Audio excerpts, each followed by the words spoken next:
Le village de Kanié, niché le long des côtes africaines, était autrefois un endroit prospère. Les pêcheurs revenaient chaque jour avec des filets pleins, les enfants jouaient dans les rues sableuses et les vieilles traditions se transmettaient autour des feux de camp. Mais depuis quelques années, l'océan, autrefois source de vie, était devenu un ennemi silencieux.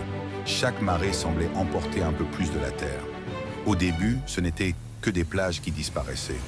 Puis, les premières maisons furent englouties. Les villageois, sceptiques, attribuaient ces changements à la colère des esprits. Mais Adama, le jeune instituteur, savait que c'était bien plus grave. C'est le changement climatique, répétait-il à ceux qui voulaient l'entendre. Nous devons partir avant qu'il ne soit trop tard. Mais partir? Où iraient-ils? Le village était tout ce qu'ils avaient.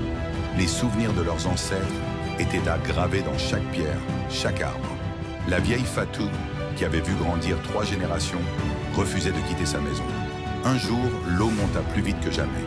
Une tempête inattendue frappa Kanié avec une violence terrifiante. Les vagues se fracassaient contre les maisons, emportant tout sur leur passage. Les villageois, pris de panique, tentèrent de sauver ce qu'ils pouvaient. Mais ce fut en vain. Adama réussit à évacuer un groupe d'enfants et quelques familles vers des terres plus hautes. En regardant en arrière, il vit le toit de sa propre maison disparaître sous les flots. La vieille Fatou, malgré les supplications, avait refusé de le suivre. Au petit matin, le village n'était plus qu'un souvenir. Kanié avait disparu, avalé par l'océan. Les survivants, regroupés sur les collines, pleuraient en silence. Ils n'avaient plus rien. Adama prit la parole. Ce n'est pas seulement notre village qui a été emporté. C'est un avertissement pour tous. Si nous continuons à ignorer ce qui se passe, d'autres Kaniés disparaîtront. Mais nous pouvons encore agir. Dans les mois qui suivirent, Adama et les survivants firent le tour des villages voisins pour raconter leur histoire. Ils devinrent des ambassadeurs du climat, parlant de leurs pertes pour pousser les autres à protéger leur environnement. Mais pour Adama, chaque discours était une douleur.